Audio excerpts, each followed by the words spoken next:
We're fired up and ready to go. Am I right, Tucson? All right. Howdy, everyone. My name is Chris Cosico, and I'm but one of many very talented organizers down here in Arizona making sure we win this election. Now, a little bit about myself. I'm the son of a healthcare worker. Give it up. Yeah. So when the pandemic hit, I knew I had a responsibility to help make a difference, so I became an EMT to work on the front lines.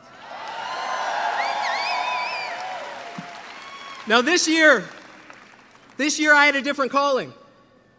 I wanted to make a difference here in Arizona for the presidential election, and that's what we're doing on the ground right now. Now, I'm here today, and I'm organizing in Arizona because my generation needs and deserves leaders looking at our future. Vice President Harris and Governor Tim Walz are not only fighting for my community, they're fighting for my generation. Now, folks, they have a vision for a new way forward that will protect our fundamental freedoms, create an economy of opportunity, and preserve democracy.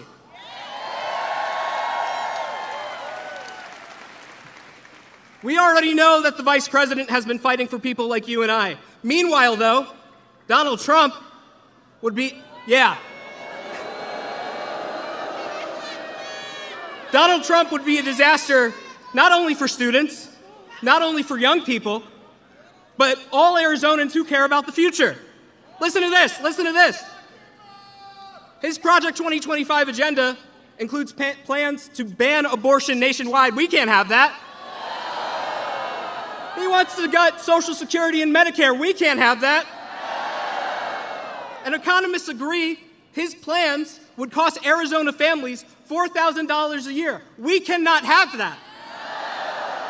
Folks, the question is, do we want a criminal in office or a prosecutor? Do you want a candidate who is going to continue to grow our economy and bring jobs here to Arizona, or do you want a man in office who only looks out for his billionaire friends? I thought not. Folks, do we want Donald Trump? Or do you want to elect Vice President Harris to the presidency of the United States?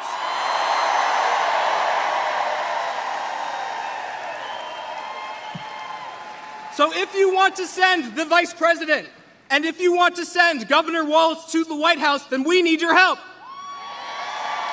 Folks, the time to vote is now. The election doesn't start on the 5th. It's happening right now. Check your watch.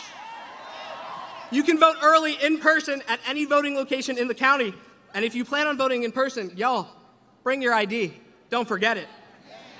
And we got to talk about voting by mail. We got to talk about voting by mail. It's easy. It's safe, it's effective. Follow the instructions on your ballot, complete it, and drop it off at a drop box, a polling place, or mail it over. Folks, we can't afford to delay. You need to make sure that your vote is counted. Get it in as soon as possible. But listen, y'all, the truth is, the outcome of this election depends on each and every one of us that are here today. We can't do this alone. Y'all, we have 18 days. We have 18 days to win. We have 18 days to canvass, to phone bank, to organize, to fight. And that's what we're going to do.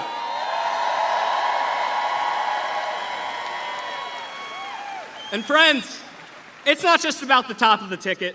We got to fight for Democrats up and down.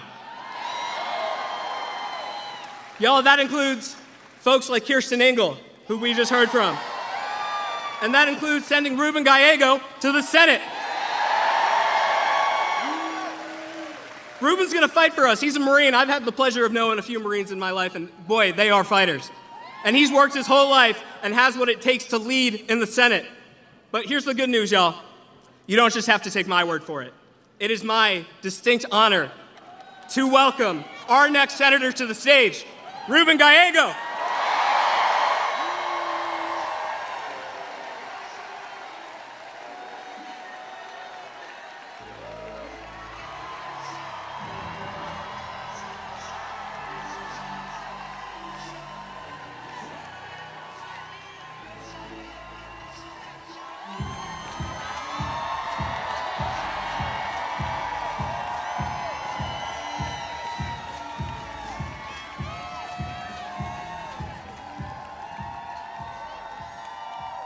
Good evening, Tucson.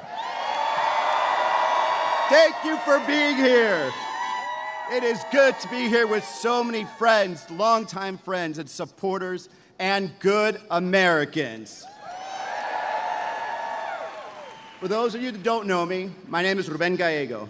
I'm a dad, a husband, congressman, your next U.S. Senator, and a very proud Arizonan. But before Congress, I served the United States Marine Corps. There's always one. Rah! I enlisted to serve the greatest country in the world. The country that gave me and my family a chance, a shot. And those were some tough days. But the fight for my brothers in Lima 325 was worth it. And so is the fight that we are now engaged in. Arizona, we have 18 days until Election Day. 18 days until we change the world. And this excitement, this energy to have a better, brighter future for Arizonans together, juntos, unidos, we are ready to vote that way.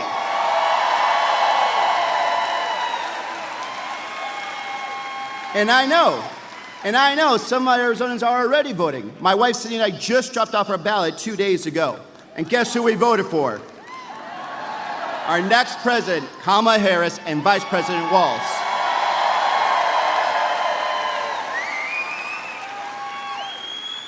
But for you that have done it, that feeling of taking power, taking action to protect the future of our kids, to vote for the future of our kids, to make sure that they have something better, that they have something to grasp onto, some belief and hope in the future that I had, that was one of the most powerful things that I have done. And I encourage you to continue to do the same thing. Protect our kids. Fight for their future by voting. So remind your family, remind your friends, todos los vecinos, it is time to vote and vote now.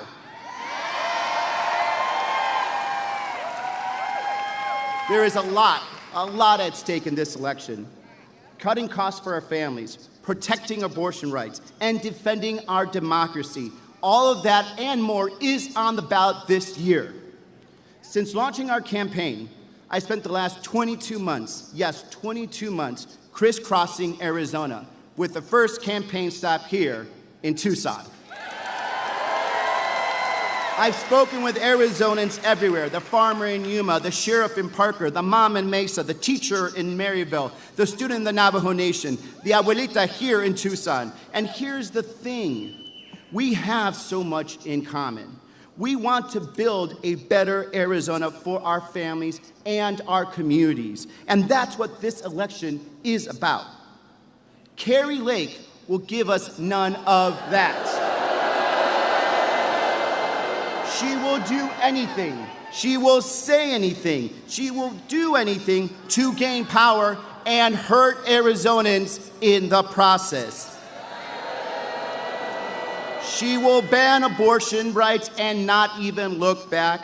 She will put Medicare on the chopping block, and she has been very clear. She will block any logical border security bill and immigration reform bill that Arizona needs. This is someone who is still trying to declare herself governor after losing 2 years ago. Kari Lake is not looking out for you, but we are looking out for you.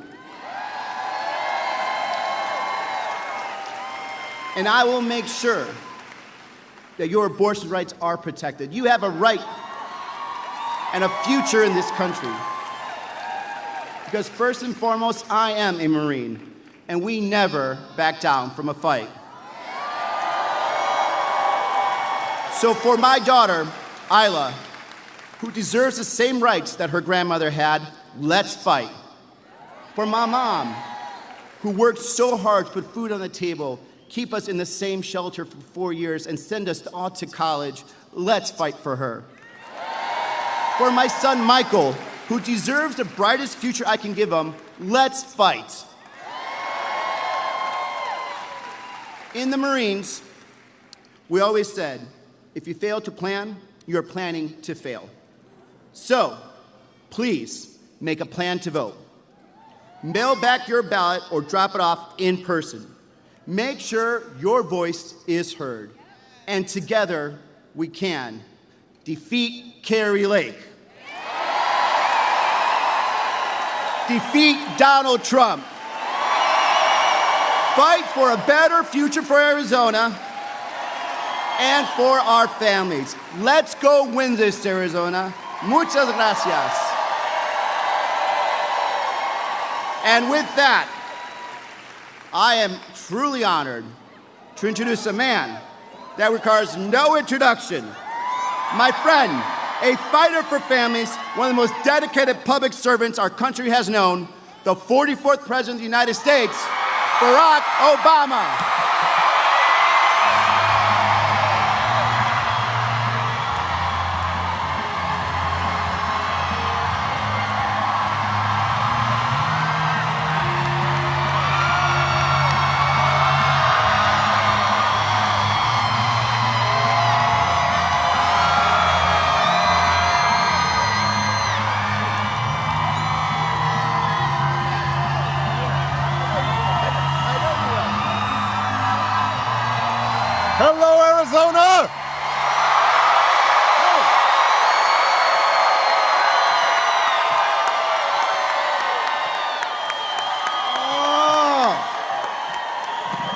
go, Tucson? Are you fired up? Are you ready to go? Man, it is good to be back. It is good to be back in Arizona. It's good to be back in Tucson. And I appreciate y'all coming out the day before homecoming. As we landed, we saw Colorado's buses at the airport. And I know, Colorado's got a couple good players, but I also know you guys have beaten them twice in a row, so don't bet against the Wildcats tomorrow.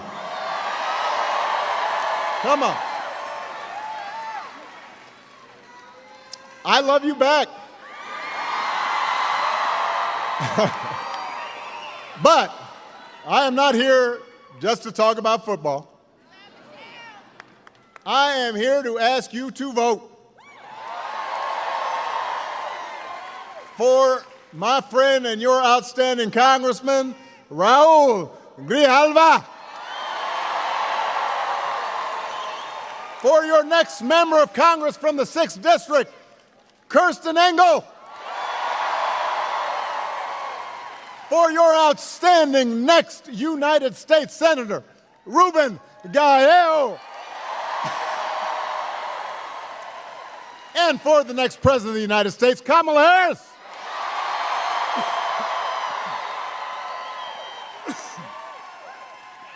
Now, before I get going,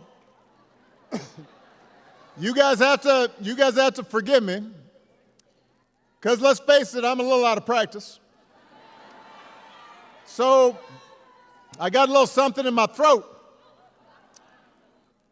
but that's okay, because what I have to say is going to make so much sense that even if I'm coughing a little bit, I think you're still going to catch what I'm saying here.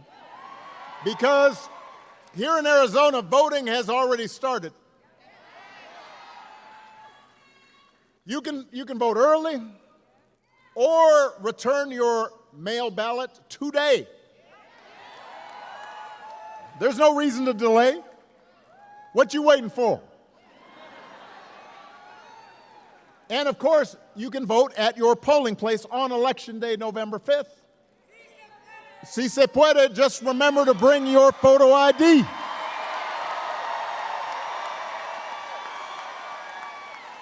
And I think as Ruben mentioned, si se puede. But as Ruben mentioned, you need to make a plan. And if you've got any confusion, any uncertainty about what your plan is to vote, then you go to iwillvote.com/AZ. And then once you've got a plan, then you've got to make sure your friends and family make a plan to vote too. Because together we've got a chance to choose a new generation of leadership in this country and start building a better and stronger and fairer and more hopeful America. Now, we know this election is going to be tight. And it's going to be tight because a lot of Americans are struggling right now. As a country, we've been through a lot over the last few years. We've had a historic pandemic that wreaked havoc on communities and businesses. Disruptions from the pandemic then caused prices to spike, and that put a strain on family budgets. And in a lot of ways, it felt like the aspirations of working people have taken a back seat to the priorities of the rich and the powerful and the well-connected. So I understand why people are looking to shake things up. I get why sometimes folks are frustrated with politics. I'm sometimes frustrated with politics. So I get it. What I cannot understand is why anyone would think that Donald Trump will shake things up in a way that is good for you. That I don't understand. Because there is absolutely no evidence that this man thinks about anybody but himself. I've said it before. Donald Trump is a 78-year-old billionaire who has not stopped whining about his problems since he rode down that golden escalator 9 years ago. And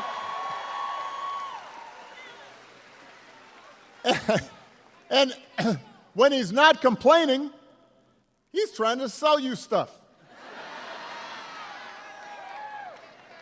He's got his gold sneakers. He's got the $100,000 watch. Says it's a Swiss watch, but nobody can actually figure out where in Switzerland was this thing made.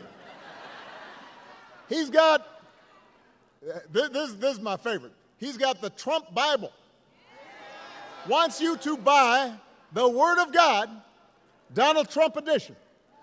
His name's going to be on there, embossed, right next to Luke and Mark and Matthew. And by the way, I will give you one guess. You could not make this stuff up. Where these Bibles are made. So, Mr. Tough Guy on China, except when he can make a few bucks, hawking his Trump edition Bibles. Come on, man. You can't make this stuff up. But he's doing it. And the reason he's doing it is because what he cares about is his ego and his money and his status. He's not thinking about you. Donald Trump sees power as nothing more than a means to his ends. He wants the middle class to pay the price for another huge tax cut that would mostly help him and his country club buddies. He doesn't care if he costs more women their reproductive freedoms because it won't make a difference in his life. Do not boo. Vote. They can't hear you when you boo, but when you vote, everybody can hear you.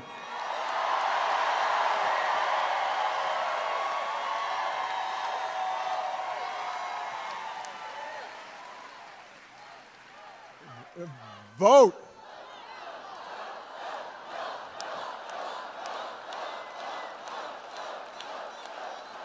Most of all, Donald Trump wants us to think that this country is hopelessly divided between us and them, between the, quote, real Americans, by which he means his supporters, and the outsiders who don't support him. Because having people divided and angry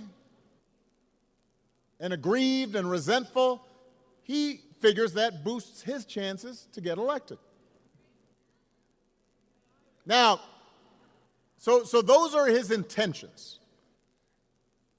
I do have to point out that along with his intentions, there is also a question of his competence. Have you seen him lately? I mean, he is out there, he's given 2.5 hour speeches, just word salads. You have no idea what he's talking about. He's talking about Hannibal Lecter. He's talking about this. He's talking about that. He held a town hall meeting where he just, let me explain, because I've done a lot of town hall meetings. The point of a town hall meeting is to take questions. He just decided, you know what, I'm going to stop taking questions, and then he's swaying to Ave Maria and YMCA for about half an hour. Folks are standing there not sure what's happening. Can you imagine if I did that? Can you imagine if Ruben did that right in the middle? Now, our playlist would probably be better. But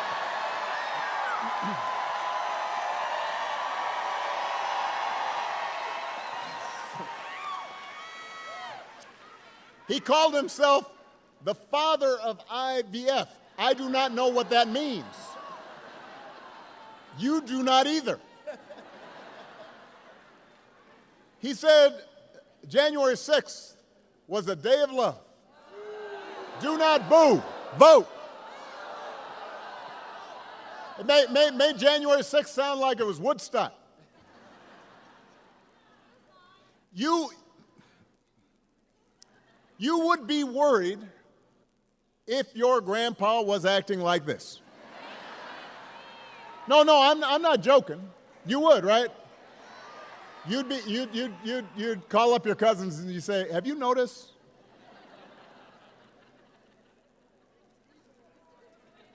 So imagine it coming from a guy who wants to be given unchecked power. Tucson, we do not need to see what an older, loonier Donald Trump looks like with no guardrails. We have had enough of arrogance and bumbling and bluster and division. America's ready to turn the page. We're ready for a better story. We are ready for a president, Kamala Harris.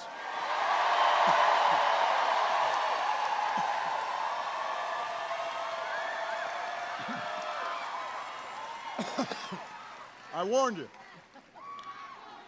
you. I gotta go ahead and chant that. In the values that built this country. Worked her way through college in McDonald's. Served with distinction in every office she has ever held.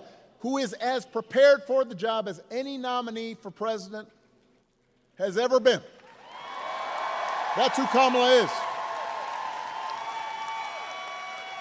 And in the White House, she will have an outstanding partner in Governor Tim Walz.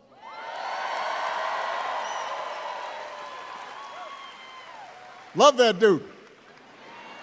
Tim's a veteran, he's a teacher, he's a coach, he's a hunter, been a great governor working with Democrats and Republicans to get stuff done. And I learned the other day, he can take a vintage truck apart and put it back together again, which is just cool. You think Donald Trump can do that? For that matter, do you think Donald Trump has ever changed a tire in his life?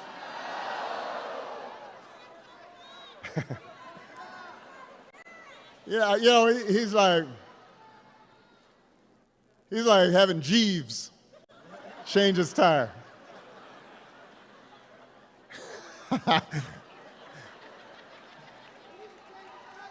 The point is, I was just picturing it. The point is, if you elect Kamala and Tim, they will not be focused on their problems, they will be focused on yours. They understand that too many folks, not just here in Arizona, but across the country, are still struggling to pay the bills.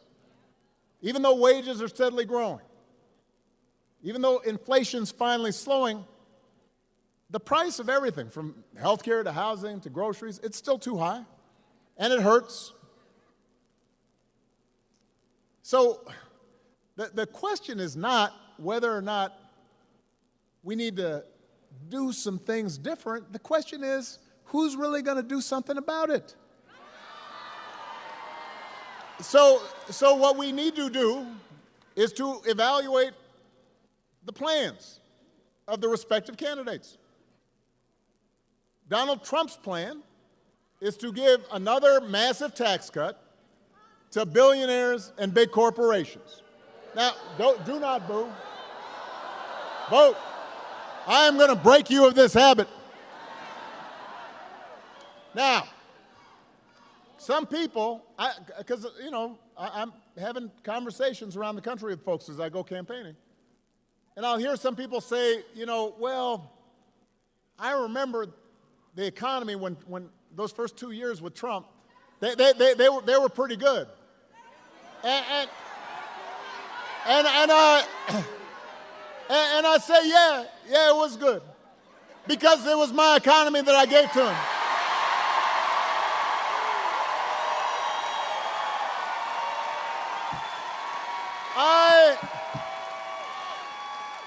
I had spent the previous 8 years cleaning up the mess that Republicans had left me.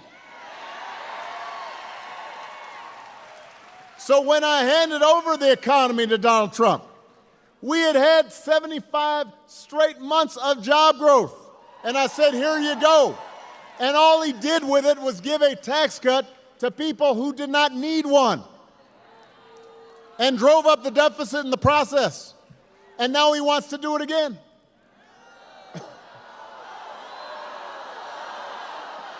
Now, wait. Now, in fairness, his other big economic plan is to slap tariffs on everything from food to TVs. Now, understand a tariff is any imported good, you just slap an extra cost on it. And if some other country's not playing fair in terms of trade, then you use it as a tool in your tool belt. But this is basically a Trump sales tax that could cost the average family almost $4,000 a year. This is not a plan to bring down prices.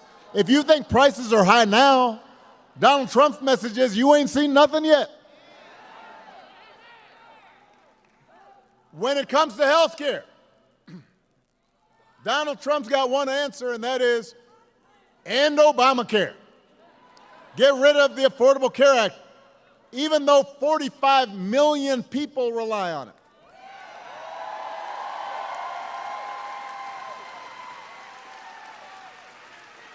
A couple of weeks ago, his running mate had the nerve, the chutzpah, to say that Donald Trump salvaged the Affordable Care Act.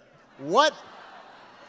Donald Trump spent his entire presidency trying to dismantle it, and he couldn't even do that right. Thanks to John McCain, he didn't do it.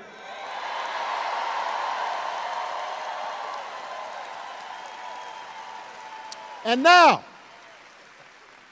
8 years after he was elected, after all the arguments against Obamacare have been proven to be wrong, and even folks who don't like me sure like that insurance, when he was asked about it, he said, well, I have a concept of a plan for how I might replace it. Now, I want you to think about that. Let's say your boss gives you an assignment,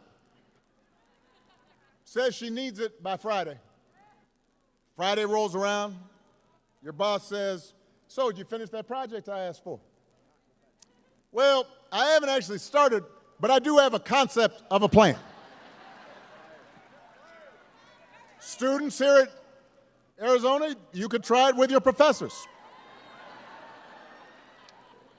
Now, papers due, and you just write on a sheet of paper, concept of a plan.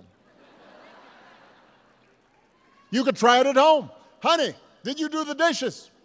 I have a concept of a plan to do the dishes. Haven't done them yet. How's that going to go over?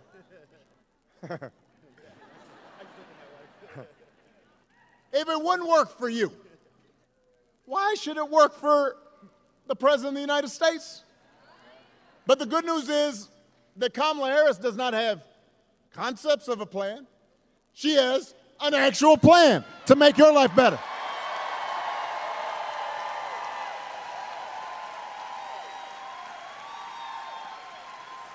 So to bring down the cost of things like groceries, she'll go after corporations that are jacking up prices, just like she went after big banks and for-profit colleges when she was Attorney General in California. And believe me, when Kamala does Nobody's going to want to stand in her way. I've witnessed it. I remember after the home mortgage crisis, Kamala pushed me and my administration harder than any other attorney general in the country to make sure homeowners got a fair settlement. And it didn't matter that I was a Democrat. She wasn't going to let anything stop her from winning as much relief as possible for the families who deserved it. That's who she is. That's the kind of president Kamala Harris will be.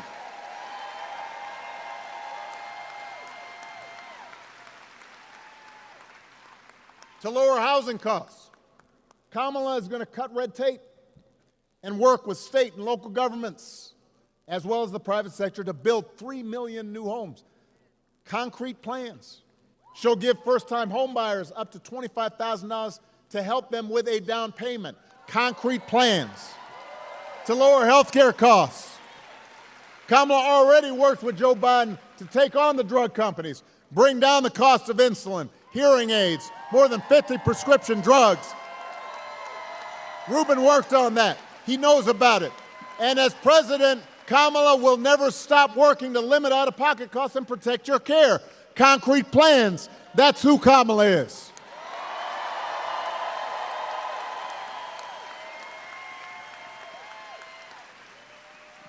And instead of giving more tax cuts to billionaires and people who don't need them and raising prices on working families, Kamala is going to give a tax cut to 100 million middle-class and working people here in America. So, if you're a new parent, you could qualify for a $6,000 tax credit during the first year of your child's life. That will help, because raising kids is hard. She wants to make it easier to afford stuff like a crib or a car seat or diapers. You think Donald Trump's ever changed the diaper? No. Jeeves, what is this?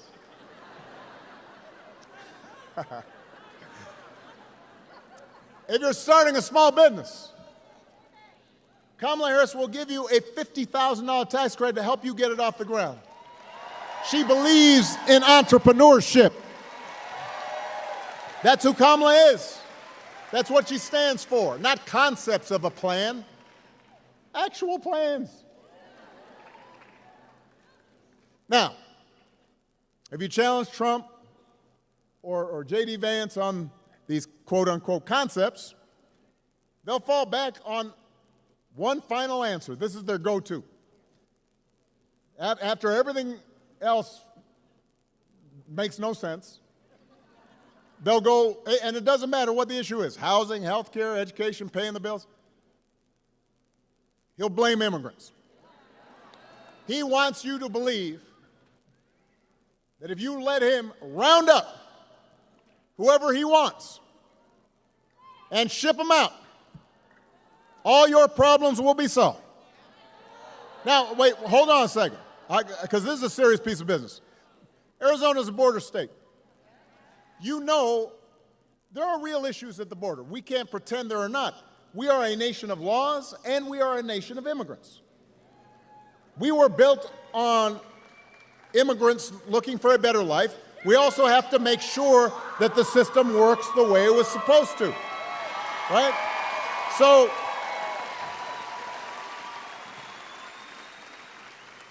we have a real problem to solve.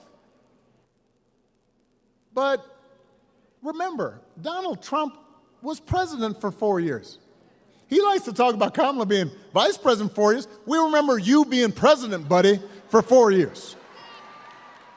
And if rounding up and deporting millions of desperate people, many of them women and children, is the answer to everything,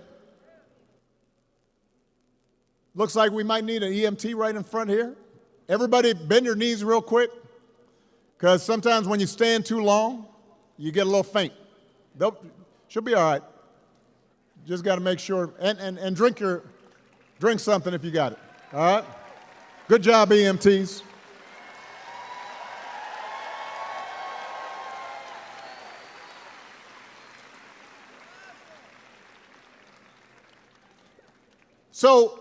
So the question is,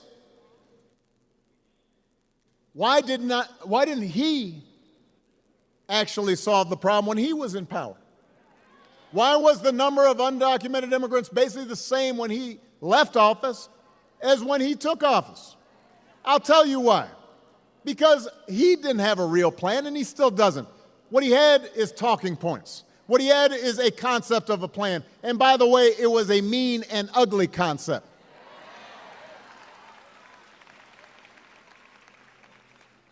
You know what would actually help bring order to the border and actually help fix our immigration system? The bipartisan deal that Kamala Harris supported, even though it was written by one of the most conservative Republicans in Congress, and Donald Trump deliberately lobbied against it and told Republicans don't vote for it because he figured that if you passed it, he would not be able to engage in the same kind of fear-mongering that he's been doing. He cared more about winning an election than he did to actually solve the problem. Vote.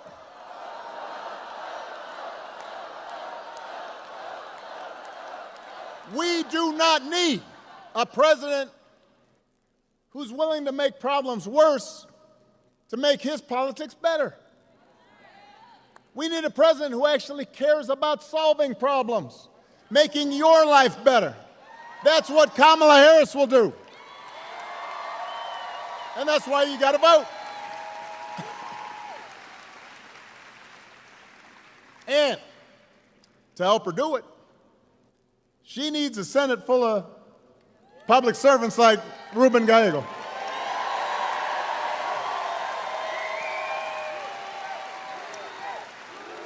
Ruben. Keep going while I take my sip of water. Ruben. You heard Ruben speak a little bit about his life. Son of an immigrant, single mom. Growing up, he and his sisters didn't have much. He worked construction, worked as a meat packer, anything to help his family. Later, he served in the Marines. In Congress, he's proven that he will stand up to corporate price gouging and work to lower costs for families. Ruben's the kind of person we need in Washington. This is the kind of person who's going to help Kamala get stuff done. Folks who share our values and will do whatever they can to move the country forward.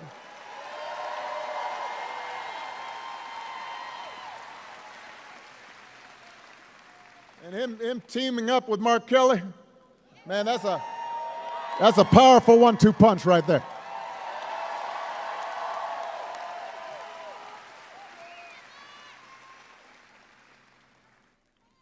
One of those values that Ruben shares and that's talked a lot about in the campaign is freedom. So I want to talk a little bit about that. I do not think we've ever had an election with candidates who understand freedom so differently. For Donald Trump and his cronies, freedom means that the powerful can do whatever they please. That's his definition of freedom. I want to fire workers for trying to organize a union. I should be free to do so. You know, they want the freedom to throw out votes if they lose an election. They want to control what women can and can't do to their bodies. In other words, for Trump, freedom is getting away with stuff. And it's like he said in the middle of the pandemic, when he said, I do not take any responsibility at all. I'm not sure any American president has ever uttered those words other than Donald Trump. I do not take any. People were dying. Hospitals overrun. I do not take any responsibility at all. That's his idea of freedom. I do what I want, and I'm not responsible for anything. We have a broader idea of freedom. We believe in the freedom to provide for our families if we're willing to work. the freedom to breathe clean air and drink clean water, the freedom to send our kids to school without worrying if they'll come home safely.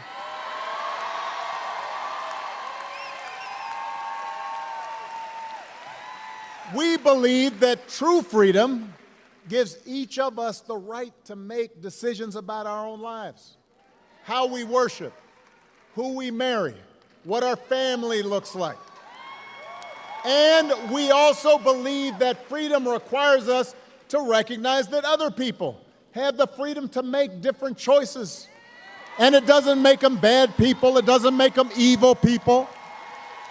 It doesn't make them enemies of the state. I mean, I listen to some of the language that's being thrown around. Look, even on the most contentious issues, I've always said there are good people of conscience on both sides of the abortion divide. And I respect anybody whose faith tells them that it's not something that they would do, that they support. But if we believe in freedom, then we should at least agree that such a deeply personal decision should be made by the woman whose body is involved, not by politicians.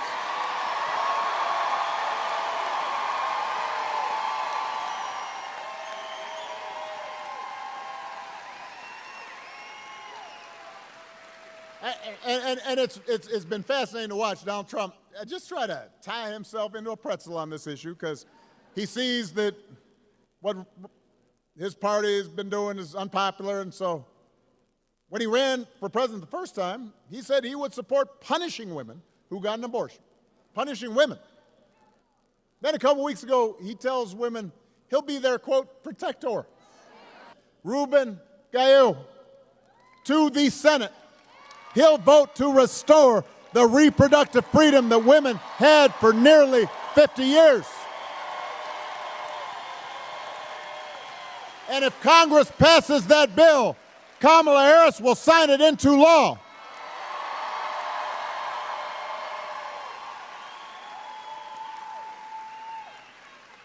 Because they understand freedom is about being able to make the right choice for ourselves and our families. And here in Arizona, you don't even have to wait. Abortion's actually on the ballot right here. You have a chance to vote yes on Prop 139 and put women, not politicians, back in control of their personal medical decisions.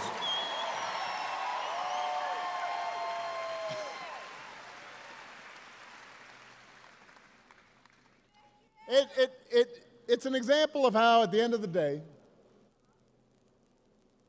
this election, it's not just about policies. It's not just about plans or concepts of a plan. It's about values. It's about who we are, how we treat each other, the example we want to set for our children and their children. It's about character. Some of you know that when I was growing up, I didn't have a father in the house. But I was lucky enough to have people around me. A stepfather for a time, my grandparents, teachers, coaches, and most of all, my mom, who taught me the difference between right and wrong, who showed me what it meant to have integrity and to be honest and to be responsible and to work hard and to treat other people the way I wanted them to treat me. And I suspect most of you grew up the same way. And as you know, I wasn't perfect right off the bat. And sometimes I didn't live up to those values, and I made mistakes. And I tried to learn from them. And then as I got older, I continued to benefit from people who reinforced those values. And obviously, my wife, Michelle, was one of those people.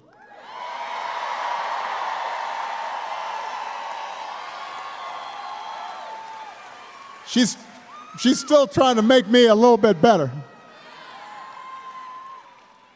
But it wasn't just Michelle. It was also friends and coworkers and neighbors, and even political opponents, people on the other side of the aisle. And I already mentioned it before, being here in Tucson, I'm thinking about my friend John McCain. Yeah, now, I don't want to over-romanticize our relationship, and, you know, John was conservative, to put it mildly. Ran against me in 2008. Talked about me on the campaign trail. But you know what? He understood that some values transcend party.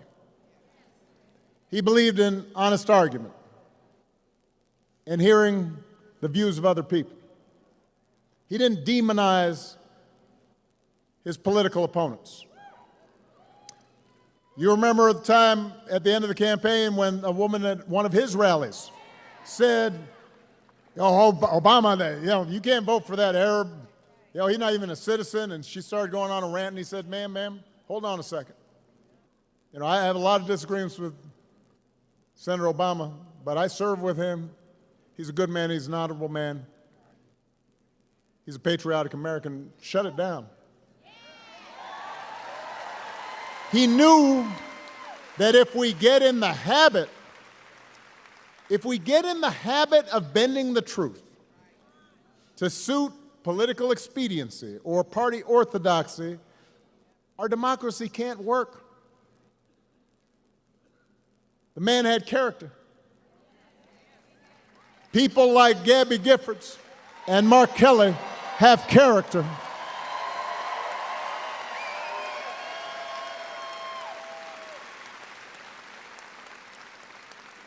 Your governor has character. Your mayor has character. That's what I think about these days. I think about this a lot because it's so different from what we see right now out of the Republican nominee. And increasingly, the entire party has just decided it's okay. I mean, one of the most disturbing things about this election and Donald Trump's rise in politics is how we seem to have set aside the values that people like a John McCain stood for. Values we were taught. A few weeks ago, we had one of the deadliest hurricanes in American history. And President Biden and Vice President Harris were down in North Carolina meeting with local officials and comforting families. And meanwhile, Donald Trump and his running mate were making up stories, circulating stories about how the Biden administration was withholding aid and not giving it to Republican areas and giving it to undocumented immigrants, just making stuff up. And even Republicans on the ground said it was a bald-faced lie. And there were real consequences to this. The other day, a man was arrested for threatening FEMA workers, emergency relief workers, because he believed some of those lies that were being spread. This isn't harmless. Yet people some workers have been forced to relocate because they're worried about their safety. People who were just trying to help. And you're trying to exploit that? Folks at their most vulnerable? It is shameful. And because Donald Trump feels like making stuff up, you've got hard-working public servants who cannot do their jobs. And you've got desperate families being left to fend for themselves. Some of them are not even applying for aid they're eligible for because they've believed that, well, there's no point because I'm not going to get help. So my question is, when did that become okay? Look, just hold on a second. I really want to focus on this. No matter where you are on the issues, how could you go along with that?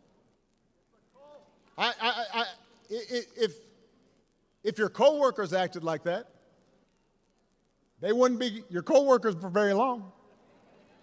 If you had a family member who acted like that, just making stuff up, hurtful stuff, You might still love them, but you tell them you got a problem. And you certainly wouldn't put them in charge of anything. And yet when Donald Trump lies or cheats or bullies or shows utter disregard for our Constitution, when he calls service members like John McCain losers because they died in battle or were captured, when he calls fellow citizens vermin or the enemy within, people make excuses for it. They think it's okay, so long as their side wins. And I have to say, I've noticed this especially with some men who think Trump's behavior, the bullying and the putting people down and acting all, pretend tough guy, that somehow that's a sign of strength. I am here to tell you that is not what real strength is. Never has been. Real strength is about working hard and carrying a heavy load without complaining. Real strength is about taking responsibility for your actions and telling the truth even when it's inconvenient. Real strength is about helping people who need it and standing up for those who can't always stand up for themselves. That's what we should want for our daughters and our sons. That's what I want to see in the President of the United States of America.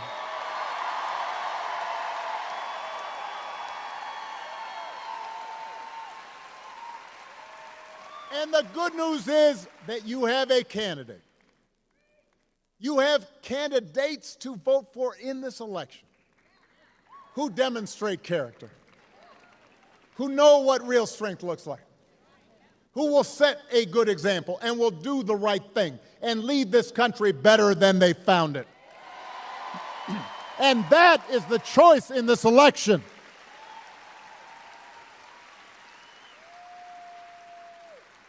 So, if you are talking to friends and family and neighbors,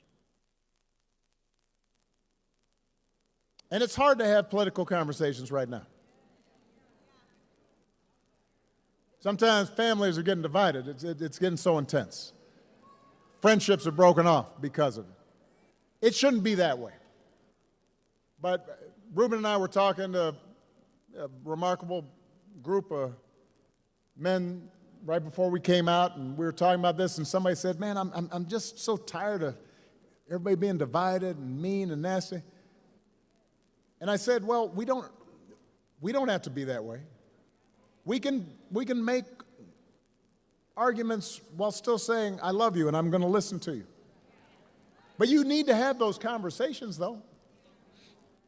If somebody says, well, I'm thinking about voting for Trump because I remember the economy being pretty good, remind them why it was good. If you say, well, I'm mad about higher prices, you say, well, hey, what is exactly Donald Trump's plan for higher prices? Just ask him. And if they don't, you tell him he's got concepts of a plan, and it don't make sense.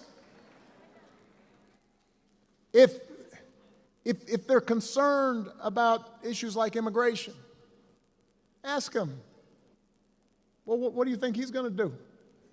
Because we know what he did the first time didn't work. You can have that conversation. And if after you've gone through that,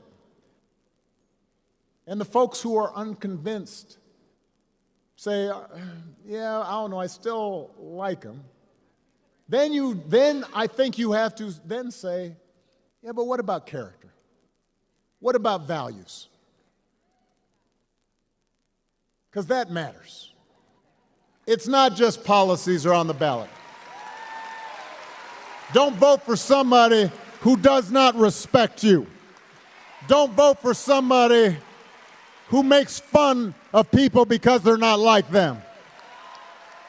Don't prey on people who are weaker than you. It's about values. It's about character.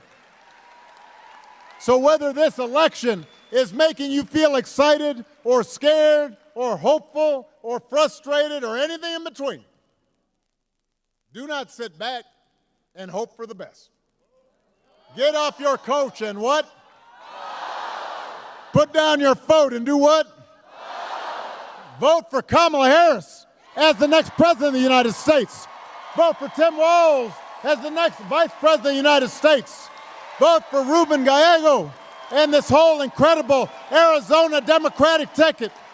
Tell your friends and family members and neighbors to do the same. Because if enough of us make our voices heard, we will leave no doubt about the outcome of this election. We will leave no doubt about who we are and what America stands for. And together we will keep building a country that is more fair and more just and more equal and more free. That is our job.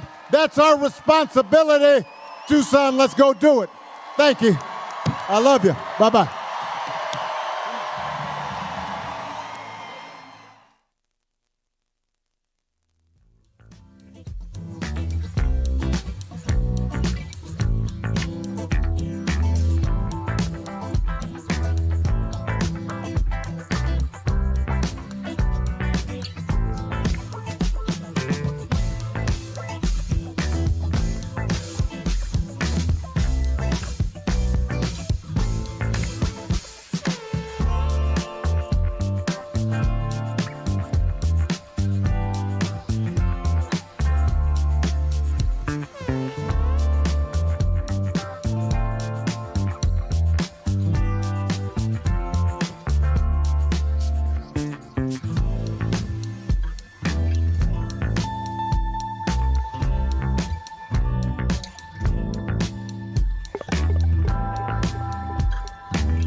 I can feel the power.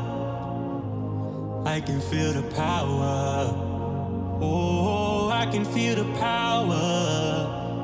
Yeah, I can feel the power. Ooh, tell me, do you feel it? Feel it in the air. Yeah. Every time that I was hopeless, God was always there. And now